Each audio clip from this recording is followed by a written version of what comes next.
आवाज आ रही है? जी भैया शुरू करिए। आपका वीडियो ऑन करिए। जी। बोलिए श्री प्राणनाथ प्यारे की जय। बोलिए श्री सतगुरु महाराज की जय। खिन विरहाना सहा कभी जिसने हुजूर का, खिन विरहाना सहा कभी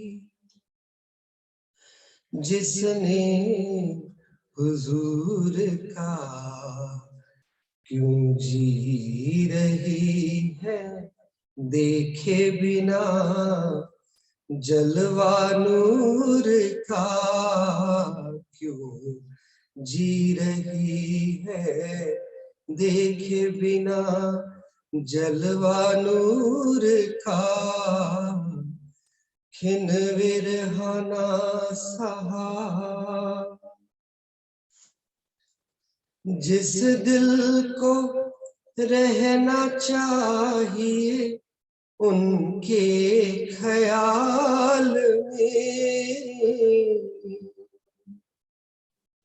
जिस दिल को रहना चाहिए के ख्याल में, उनके ख्याल में, उस दिल से जुड़ गया है रिश्ता गुरूर का, उस दिल से जुड़ गया है रिश्ता गुरूर का, क्यों जी रही है देखे बिना जलवा नूर का, खिन विरहाना सहा। रहते हैं बेखबर से हम उनसे इस तरह,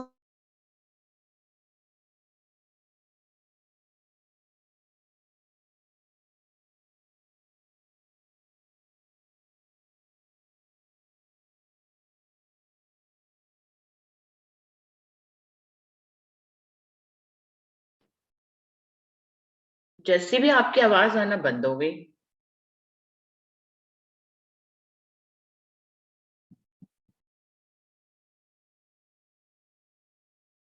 निकला निकल रहा, निकला निकल रहा, कहाँ खो गया असर वो अर्श के अंकुर का, कहाँ खो गया असर वो अर्श के अंकुर का, क्यों जी रही है देखे बिना जलवा नूर का, खिन विरहाना सहा। आखिर तो हक के रूबरू होना है एक दिन,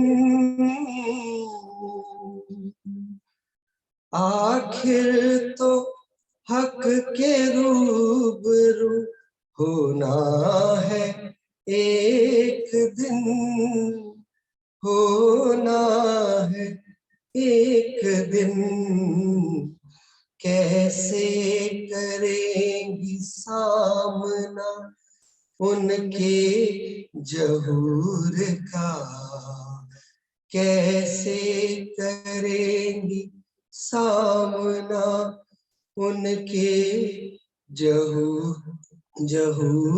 का, क्यों जी रही है देखे बिना जलवा नूर का,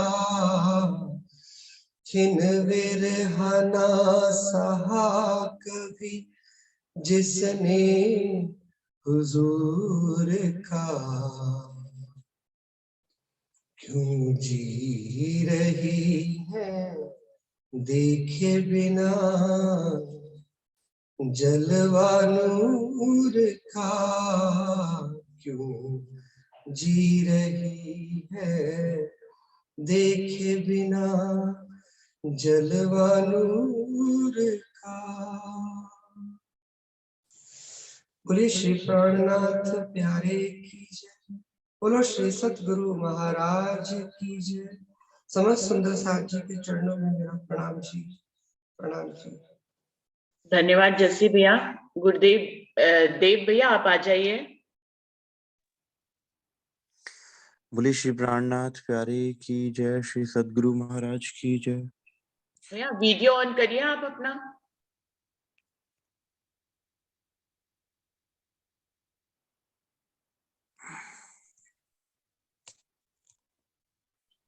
प्रणाम जी। प्रणाम जी। आवाज आ रही है? जी बिल्कुल अच्छी आ रही है, आप शुरू कीजिए।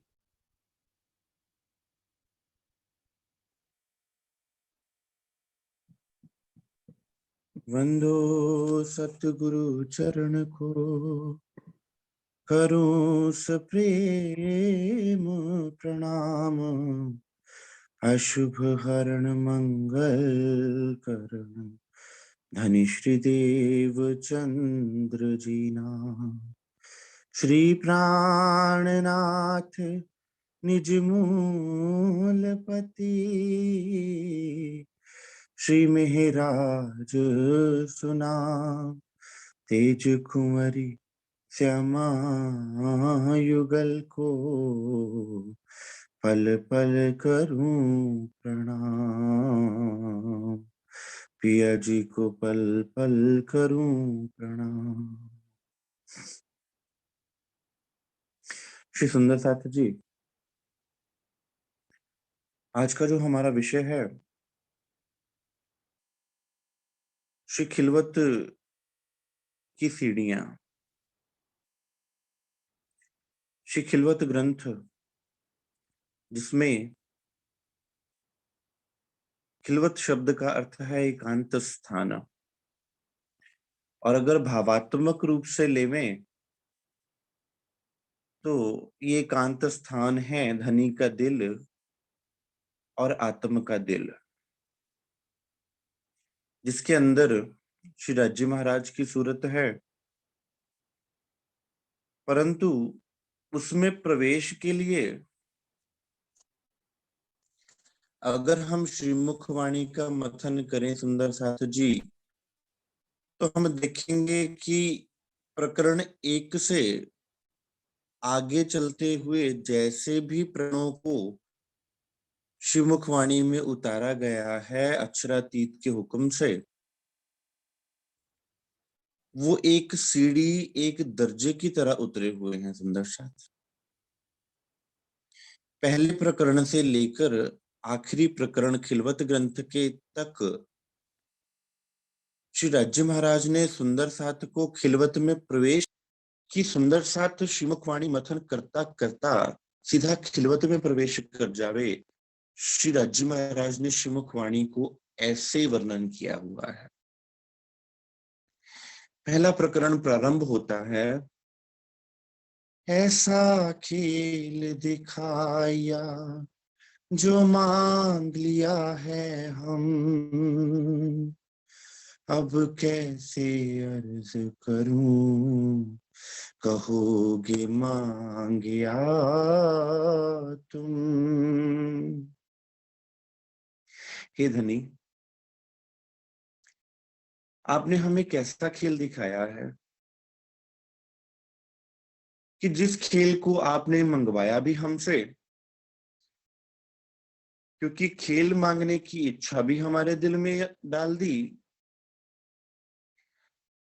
और अब जब इस खेल में आकर हम इस तन को धारण करके बैठे हैं और इतने बेबस हो चुके हैं कि हमारी नजर नहीं फिर रही, और यहाँ के दुख, यहाँ की चीजें देखकर यहाँ का खेल देखकर जब मन ऊब चुका है और आत्म नजर को फिराना चाहती है, तब मन में जब विचार आता है कि मैं आपसे अर्जी करूं, अब कैसे अर्ज करूं, कहोगे मांग्या तुम, तो दिल में वो मांगी हुई चीज भी आ रही है कि इस खेल को मैंने ही मांगा था।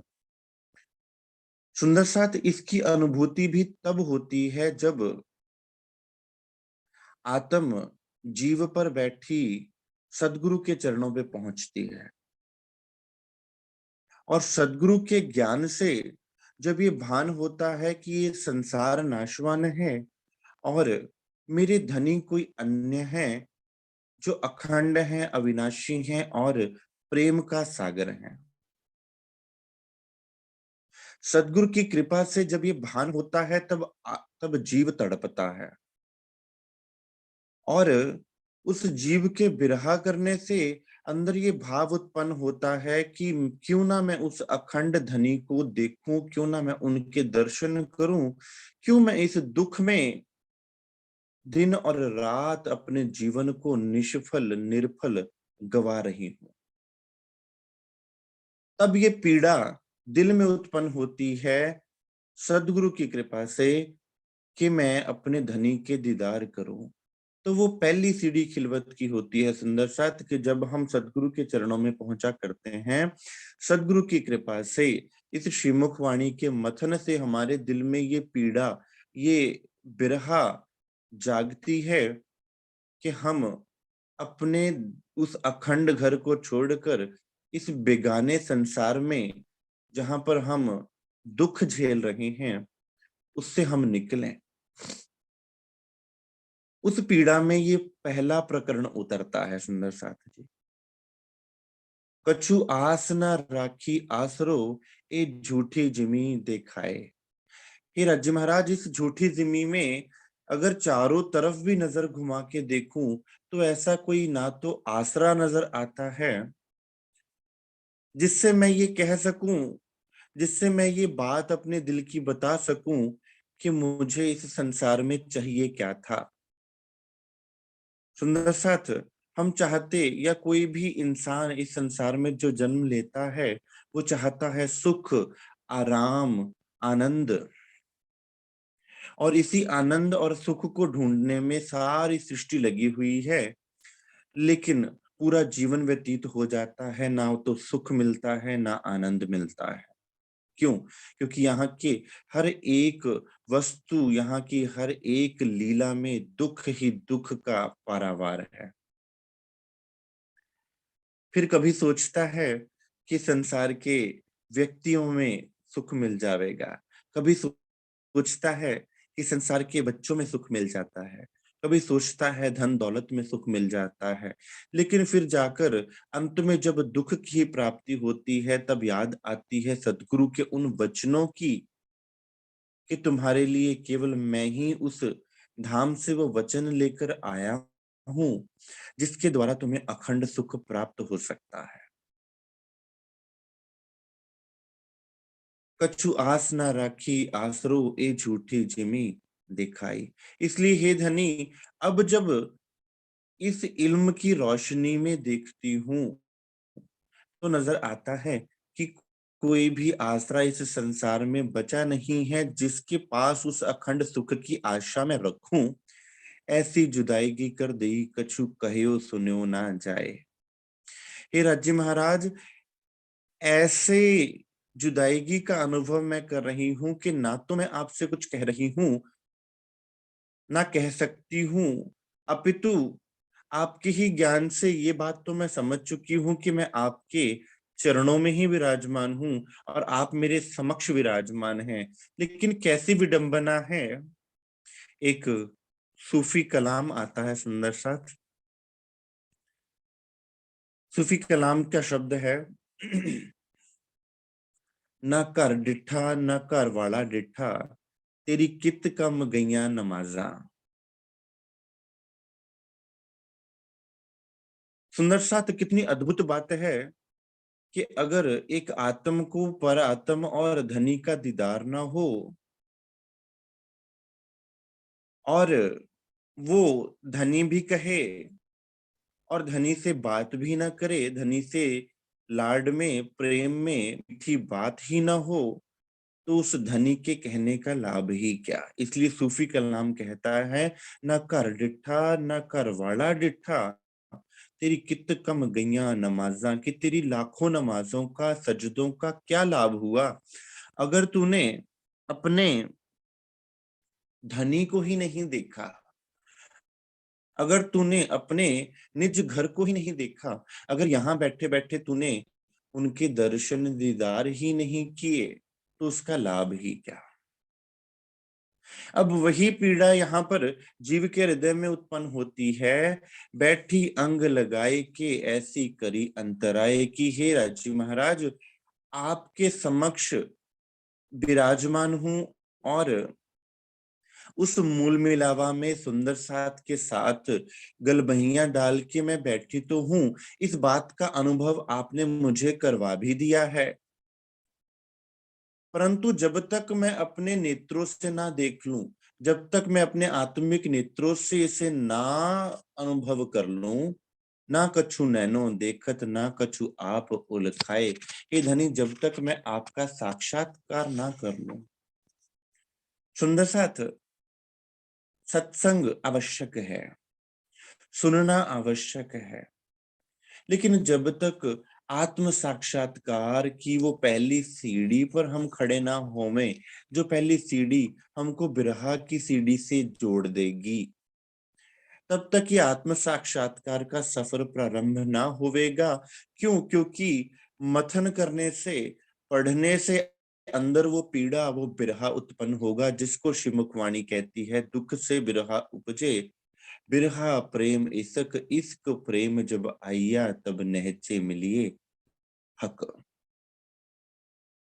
तो श्रीमुखवाणी में हम सुंदर साथ को वो मार्ग प्रशस्त किया गया सुंदर साथ जी, और बड़ी सरलता के साथ कि हम सुंदर साथ घरों बैठे बड़ी सरलता से हमारे धनी के दिल में प्रवेश कर जाएं, हम अपने स्वयं के दिल में आत्म साक्षात कर लें। अब बीच का ये जो पर्दा है सुंदर साथ, ये सबसे बड़ी मुसीबत डाल के बैठा है, जिसको श्रीमुखवाणी कहती है, पर्दा तू ही करत है अंतर ना आड़े नूर। अब ये पर्दा किससे कैसे हटे सुंदर साथ, वो तरीका श्री खिलवत ग्रंथ में बड़ी सरलता और सहजता से स्पष्ट किया गया है। बैठी तले कदम के बीच डारे चौदे तबक, ये धनी कितनी विडंबना है कि आपके समक्ष ही बैठी हूं, अंग संग बैठी हूं, और बीच में इतनी दूरी हो गई है, बीच डारे 14 तबक की आपके और मेरे बीच में 14 तबकों की दूरी खड़ी हो गई है। कबीर साहब अपनी वाणी में कहते हैं सुंदर सा, फुर्त फंसी संसार में ताते पड़ गयो दूर, कि जब सुरता संसार में फंस गई तब हम परमात्मा से दूर हो गए, और जैसे ही हमें धनी की सुध हो जावे, जैसे ही सुरता मुड़े, तो 64 आठों जाम 64 घड़ी हम धनी के हजूर होवे। वो जो स्थिति है वो कैसे आवेगी, ये खिलवत ग्रंथ में वर्णन हुआ है। तो पहला प्रकरण सुंदर साथ, जीव की वो बेबसी है जिसके द्वारा जीव बिरहा की सीढ़ी पर खड़ा होकर धनी से अर्जी करता है कि हे धनी, आपके बल के बिना मैं आपके दर्शन दीदार नहीं कर सकता, और आपका बल मुझे मेरे अंदर के विकार समाप्त करके रूपने में आने के लिए प्रवृत्त करेगा। और बीच के ये जो 14 तबक हैं, जिनको बड़े बड़े ऋषि मुनि तपस्वी तीर्थंकर अवतार भी ना पार कर सके, आपके लिए आप अपनी आत्मा के द्वारा वो गौपद वत्स जिसको श्री रास की चाल कहा गया वैसे पार करवा देंगे इस भव सागर को। जिस प्रकार सुंदर साथ जी गोपियों ने कोई भक्ति नहीं करी, गोपियों ने अपनी सुरता को धनी से जोड़ दिया। लक्ष्य ना होने के बावजूद भी सुरता को धनी की उस बांसुरी की आवाज में जोड़ देने मात्र से इस ब्रह्मांड को वो पार कर गई।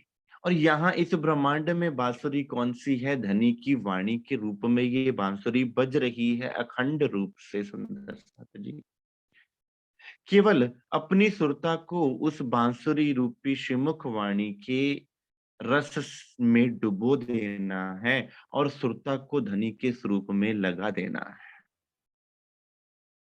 दूर दराज ऐसी करी कहूं नजदीक ना पाइए हक। बैठी इन मेले मिने ई घर धनी सुख अखंड।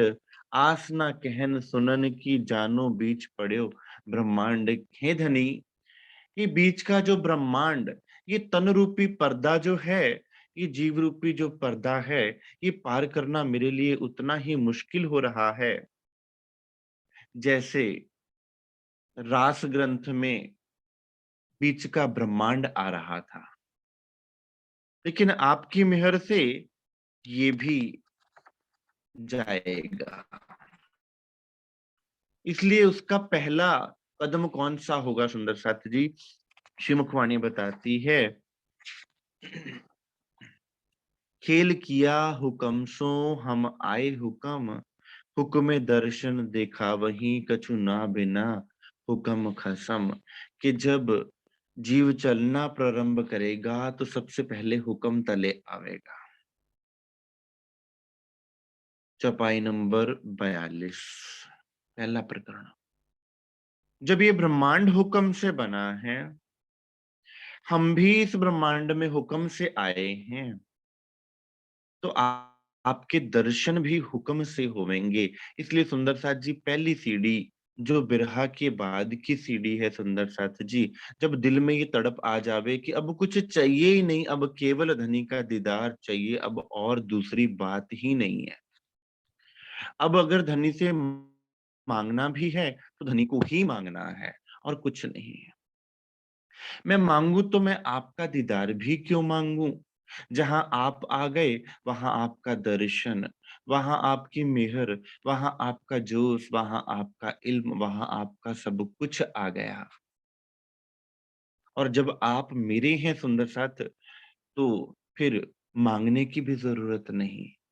यहाँ जीव की अरज होती है सुंदर साथ, तड़प इतनी बढ़ जाती है कि वो समझ पाता है कि अगली सीढ़ी कौन सी है, तो अगली सीढ़ी है हुक्म। और जब तक हम इस हुक्म के तले ये जीव ना आ जावे, तब तक वो पात्र नहीं बनता सुंदर साथ अगली सीढ़ी को प्रवेश करने का, अगली सीढ़ी को पार करने का। हुक्म दर्शन दिखावही कछु ना बिना हुक्म खसम। फिर वो अनुभव करता है कि धनी के हुक्म बिना तो कुछ हो नहीं रहा। सुंदर साथ जी इंद्रावती जी ने श्रीमुखवाणी में वर्णन किया, श्रीमुख बीतक साहब में जो वर्णन किया, और फिर जाना कि जो भी लीला हो रही थी, धनी श्री देवचंद्र जी का प्रणाम ना स्वीकार करना, वो भी धनी का हुक्म। उस बिरहा का आना, अगर प्रणाम स्वीकार होती तो शायद बिरहा ना आता। उस बिरहा को देने के लिए धनी ने प्रणाम ना स्वीकार करने की लीला करी। तो जितनी भी लीलाएं इस ब्रह्मांड में हो रही हैं, आज हम यहाँ बैठे हैं तो धनी के हुक्म से। तो सुंदर साथ दूसरी सीढ़ी है धनी का हुक्म। अब इस हुक्म के तले जीव का आना अति आवश्यक है। हुक्म इश्क आवही कदमों जगावे हुक्म।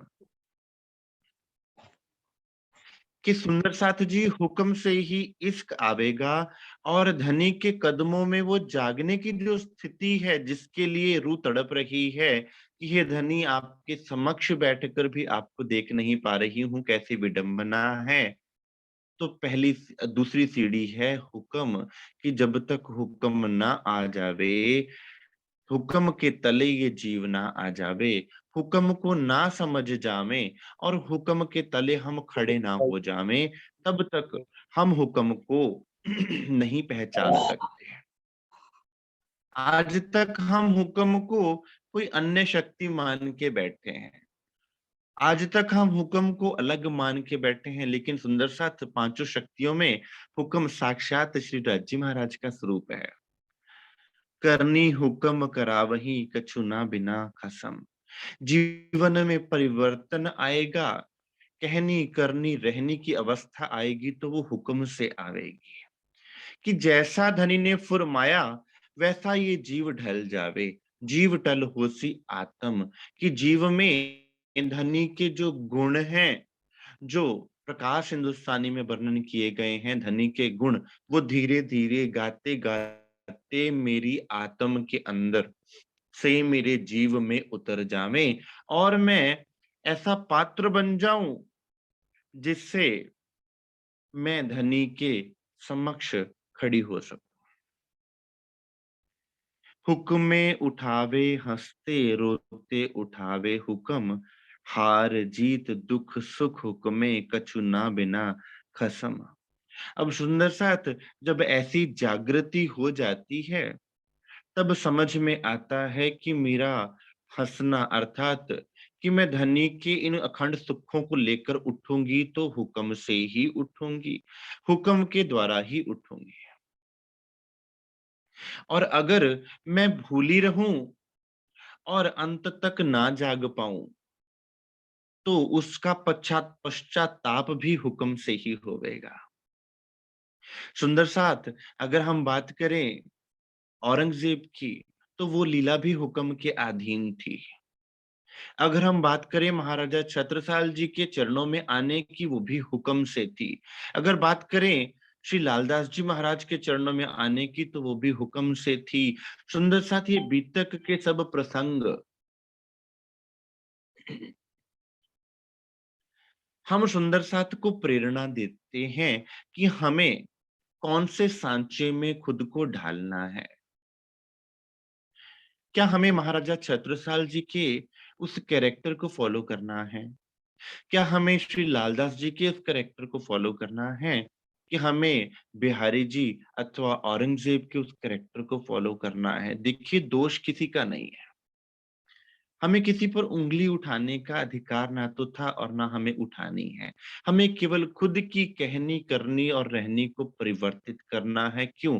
क्योंकि ये सारी चीज निज की है, निज आनंद की है, निज धाम की है, निज स्वरूप की है और निज धनी की है। तो बात रुकती है आकर निज पर। तो क्यों ना बाहर से दृष्टि हटाकर निज की तरफ ही केंद्रित की जाए, दूसरा कोई क्या कर रहा है उसको छोड़ दिया जाए और भूल लिया जाए। इसलिए श्री बीतक साहब में भी श्री राजी महाराज ने अलग अलग प्रसंगों में हम सुंदर साथ को कौन से सांचे में हम ढलकर आगे बढ़ना चाहते हैं, हम सुंदर साथ के समक्ष ये भाव प्रस्तुत किए हैं श्री लालदास जी के तन में बैठकर। हुआ है सब हुक्मे होत है हुक्म। कि जब तक हम हुक्म में ना आ जावे, हुक्म को ना समझ जावे। सुंदर साथ जी गुरबाणी कहती है, हुक्म रजाई चलना नानक लिख्या नाड़। हुक्मे अंदर सबको बाहर हुक्म ना कोय। कि जब मैं उनके चरणों में खड़ी हो गई आकर, जब धनी के हुक्म के अनुसार अपने करनी कहनी करनी और रहनी को जोड़ दिया, तब मैं धनी की उस ऊर्जा पुंज से जुड़ गई जिससे सीधी ऊर्जा धनी के दिल से मेरे दिल में प्रवाहित हो गई।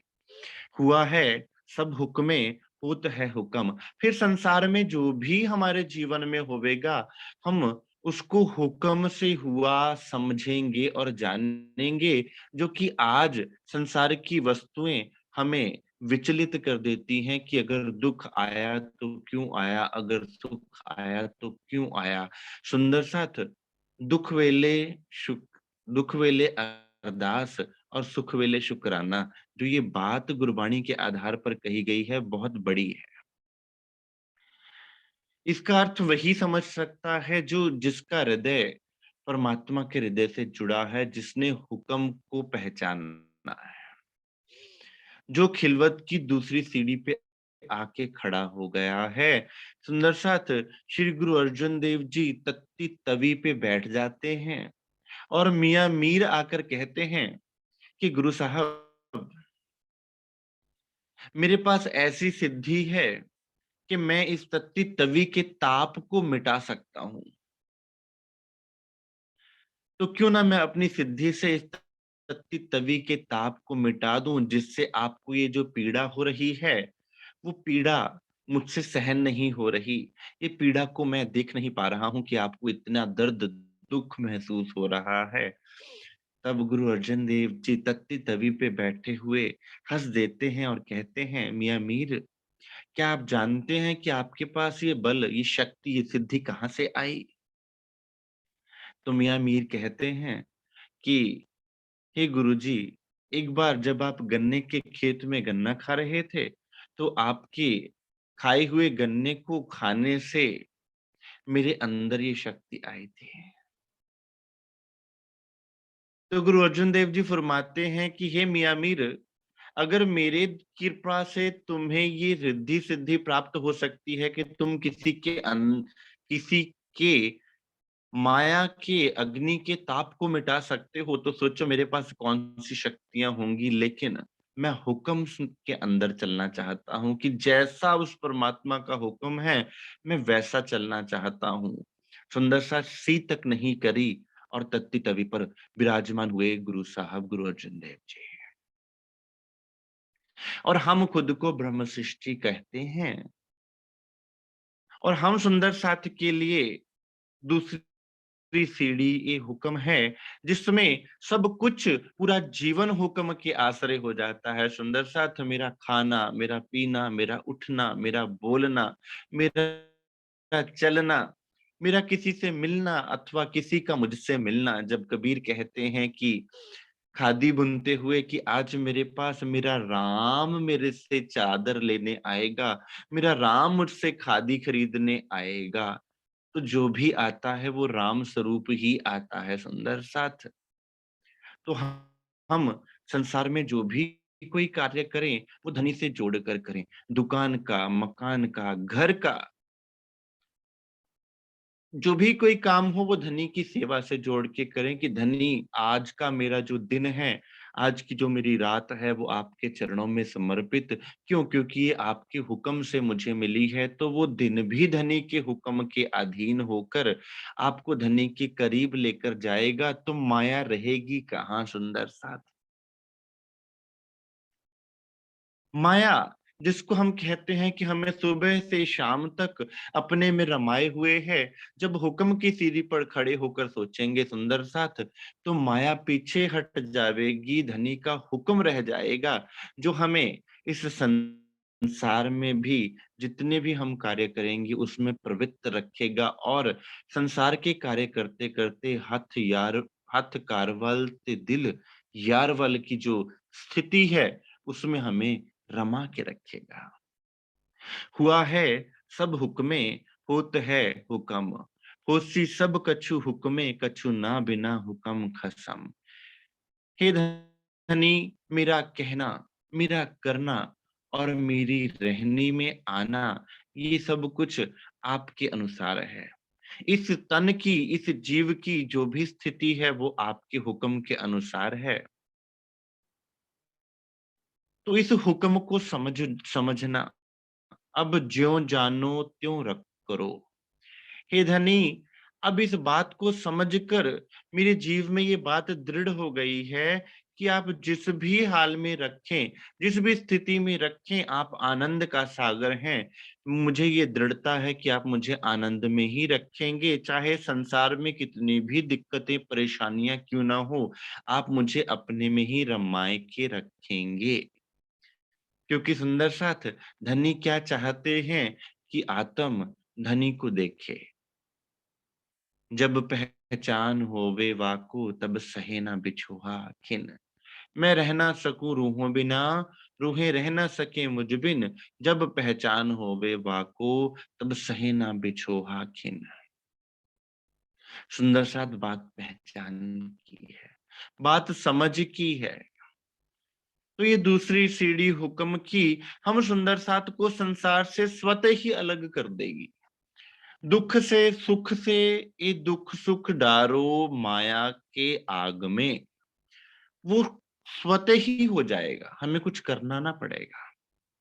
अब ज्यों जानो त्यों करो, कछु रहया ना हम पना हम।